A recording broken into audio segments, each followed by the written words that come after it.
आज कहीं बड़ी अमेजिंग सी लाइन पड़ी। उसमें लिखा था कि आजकल दो लोग ब्रेकअप नहीं करते। आजकल ऐसा नहीं होता कि बस अब आज से मिलना बंद, तुम भी सही मैं भी सही, बस हम मिल नहीं सकते, अब हमारा रिश्ता खत्म ना। आजकल एक बंदा हद से ज्यादा गलत होता जाता है और दूसरा एक पॉइंट पर आकर हार मान जाता है और बस हो गया रिश्ता खत्म। वेलकम जी, आवाज भूल तो नहीं गए? जी हाँ, मैं हूँ आपकी आरजे प्रिया और एक बार फिर मैं डिले हो चुकी हूँ और मैं इस बारे में बात ही नहीं करना चाहती। बिलीव मी, नहीं करना चाहती। तो डायरेक्टली अपने कंटेंट पर आ जाते हैं। आज मेरे पास रितेश का मैसेज है और रितेश मुझसे 2015 से जुड़े हुए हैं, कोटा से। और रितेश मेरे आरजे मैराथन में भी आए थे जब हमने 100 घंटे नॉन स्टॉप शोज़ किए थे और बड़ी सारी यादें हैं रितेश के साथ। लेकिन रितेश की एक याद जो उनका पीछा नहीं छोड़ रही है, आज हम उसके बारे में डिस्कस करेंगे।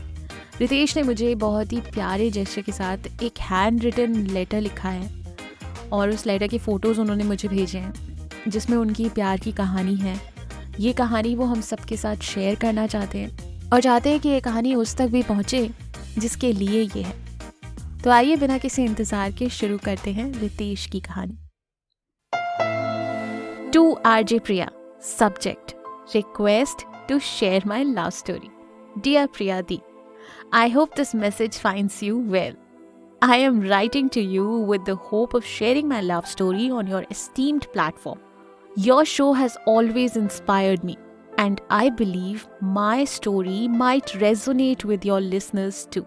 रितेश की कहानी शुरू होती है साल 2015 से, जब वो कोटा IIT JEE की प्रिपरेशन के लिए आए थे। वहाँ पर उनकी फेसबुक पर एक लड़की से मुलाकात हुई। उस लड़की का असली नाम रितेश ने नहीं बताया है, इसलिए हम उसका नाम रखेंगे सरगम। ठीक है रितेश? ओके। तो सरगम भी मेडिकल की प्रिपरेशन कर रही थी और जब इनकी फेसबुक पर बातें और ज़्यादा हुई तो उन्हें पता चला कि सरगम भी कोटा में ही है। जुलाई 2015 में इनकी फ्रेंडशिप हो गई। इनका कहना है कि ये दोनों ही कोटा में प्रिपरेशन कर रहे थे और क्लास से आने के बाद काफ़ी लंबी लंबी चैट्स और बातें हुआ करती थी। धीरे धीरे हमारी वाइब मैच होने लगी और फिर फ़ोन पर बातें होने लगी। हालांकि बातें भी लंबी होती थी और कभी कभी लड़ाई भी बहुत होती थी, लेकिन हम दोनों ज़्यादा टाइम तक एक दूसरे से नाराज़ नहीं रह पाते थे। सब कुछ अच्छा चल रहा था। फिर हमारे एग्ज़ाम्स की डेट आई और एग्ज़ाम्स की तैयारी की वजह से हमारी बातें थोड़ी कम हो गई। 2016 अप्रैल फर्स्ट वीक में मेरा JEE का एग्ज़ाम था, तो मैं एग्ज़ाम के लिए घर चला गया था। सरगम अपने मेडिकल प्रिपरेशन में लगी हुई थी। इसी बीच भी हमारी काफ़ी लड़ाई होती थी। मेरा फेसबुक का पासवर्ड सरगम के पास था और वहाँ पर रितेश की कोई फ्रेंड थी जिससे रितेश की बातें होती होंगी। सरगम ने एक दिन वो चैट पढ़ ली और सरगम को ये चीज़ बिल्कुल अच्छी नहीं लगी और उसे लगा कि रितेश उसे चीट कर रहा है। तो बस यहाँ से मिसअंडरस्टैंडिंग शुरू हुई, कन्फ्यूजन शुरू हुआ और सरगम ने बात करना बंद कर दिया।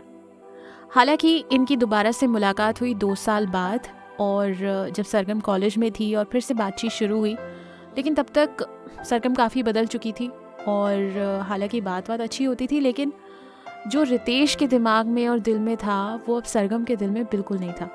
प्यार।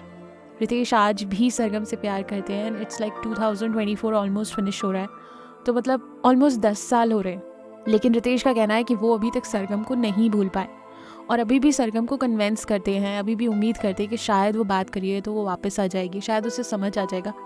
लेकिन सरगम का टेक है कि रितेश, तुम्हें मुझसे प्यार नहीं है, तुम्हारी मैं जिद बन चुकी हूँ। और रितेश सरगम को ये समझा कर थक चुके हैं, पर सरगम एक बात पर टिकी हुई है कि मैं तुम्हारा प्यार नहीं, तुम्हारी जिद हूँ। तो ये थी रितेश की कहानी। और अब रितेश का सवाल। रितेश कहते हैं कि 10 साल तक कोई किसी के पीछे पड़ा है, 10 साल तक कोई किसी को मनाने की कोशिश कर रहा है, समझाने की कोशिश कर रहा है, तो वो जिद कैसे हो सकती है? जिद और सच्ची मोहब्बत में कुछ तो अंतर होना चाहिए और वो चाहते हैं कि हम मिलकर एज अ फैमिली सरगम को ये समझाएं कि रितेश उनसे प्यार करते हैं, ये जिद नहीं है। सो रितेश, पहले तो मैं तुमसे ये बात बोलूँगी। Firstly thank you so much हमारे साथ ये शेयर करने के लिए। और तुम बहुत तकलीफ़ में हो, मैं ये समझ सकती हूँ, क्योंकि तुम्हें इस रिलेशनशिप में क्लोजर नहीं मिला। तुम खुल के इस रिश्ते को जी नहीं पाए और इससे पहले कि तुम इस रिश्ते को पूरी तरह से फील कर पाते, जी पाते, ये रिश्ता ख़त्म हो गया। और वो भी ऐसी मिसअंडरस्टैंडिंग पे ख़त्म हुआ है कि तुम मूव ऑन कर ही नहीं पा रहे हो, और ये बहुत नेचुरल है दोस्त, इसमें तुम्हारी कोई गलती नहीं है। पर सरगम के बाद से मुझे ऐसा लगता है, हो सकता है कि मैं गलत हूँ, लेकिन जितना मैं समझ रही हूँ इस कहानी को सुनकर, तो मुझे लगता है कि सरगम अपना डिसीजन ले चुकी है, सरगम डिसाइड कर चुकी है। मे बी वो तुम्हें हर्ट नहीं करना चाहती इसलिए डायरेक्टली नहीं बोल रही है, मे बी वो ऐसी इंसान नहीं है कि किसी का दिल दुखाए, और शायद वो तुम्हारा बार बार अप्रोच करना और उसका एक्सक्यूज़ दे के मना कर देना या अपने रीजंस दे के मना कर देना, इस पूरे पैटर्न की उसे आदत हो चुकी है and she is comfortable with it. तो वो इसके बारे में सोच ही नहीं रही है कि यार तुमको हर्ट हो रहा होगा, जो भी रीज़न हो सकता है। अब मैं बात करूँगी सरगम से। सरगम दोस्त, जिस प्यार में ज़िद नहीं है, पैशन नहीं है, जुनून नहीं है दोस्त, वो प्यार ही नहीं है। सो प्लीज़ ये ज़िद वाला एक्सक्यूज़ मत दो। अगर तुम रियली अपनी लाइफ में कुछ डिसाइड कर चुकी हो, तुमने आगे के प्लान्स बना लिए हैं, तो बी फेयर, जो भी तुमने सोचा है उसे प्लीज़ रितेश को बता दो। अच्छे से एक बार बात करके उससे सारी चीज़ें क्लियर कर दो, तुम्हारे दिमाग में क्या है, जो भी तुम्हें रितेश में कम लग रहा हो, ज़्यादा लग रहा हो, प्लीज़ क्लियरली बोलो। ये ज़िद वाला कवर अप मुझे तो फेयर नहीं लगता। इससे रितेश हमेशा ये सोचेगा कि शायद मैं ये कर दूँ तो उसे एहसास हो जाए कि मैं प्यार करता हूँ। उसका ये शायद, उसकी कोशिशें कभी ख़त्म ही नहीं हो पाएंगी और वो मूव ऑन नहीं कर पाएगा। तो प्लीज़ अगर तुम डिसाइड कर चुकी हो तो बी फेयर और उसे प्लीज़ क्लियरली बोल दो। और अगर नहीं, चांसेस हैं तुम्हें सिर्फ एक डाउट है कि ये ज़्यादा ओवर कर रहा है या ज़िद्दी है या जो भी तुम्हें डर लग रहा है, तो वो भी क्लियर करो। और एक मौका, if possible, if you are sorted, if तुम्हारा कुछ और नहीं है सीन, तो एक मौका रितेश को प्लीज़ दो। गाइज, ये तो मेरा टेक है रितेश की लव स्टोरी के लिए। आई होप रितेश और सरगम मैं आपको सही समझ रही हूँ और सही गाइड कर पा रही हूँ। बाकी हमारी यूट्यूब फैमिली भी, मैं रिक्वेस्ट करूँगी आप सबसे, प्लीज़ अगर आप इस सिचुएशन को मुझसे बेहतर समझ पा रहे हो तो कमेंट्स में ज़रूर रितेश के लिए और सरगम के लिए अपने एडवाइसेस ज़रूर लिखिएगा। अगर आप भी ऐसी सिचुएशन से कभी जूझे हैं और आपको क्या सही लगता है, क्या गलत लगता है, तो अपना टेक ज़रूर लिखिएगा। All the best Ritesh and thank you so much. Guys, अगर आप भी इसी तरह अपने मैसेजेस या लव स्टोरी या जो भी आपका फील है शेयर करना चाहते हैं तो मुझे बताइए, मेरी आईडी पर आप उसे शेयर कर सकते हैं। एंड मैं कुछ लोगों के नाम मेंशन करना चाहूँगी।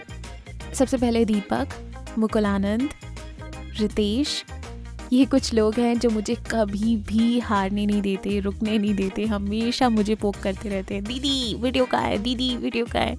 So thank you again, means a lot. और इसी के साथ फिर आने का वादा करती हूँ। कब आऊँगी इस बार नहीं बोलूँगी, क्योंकि बुरा लगता है मुझे भी जब मैं प्रॉमिसेस करके पूरे नहीं कर पाती हूँ। बट बिलीव मी, एक दिन सब कुछ ठीक कर देंगे हम। Thank you so much and wish you very very very happy new year. All the best.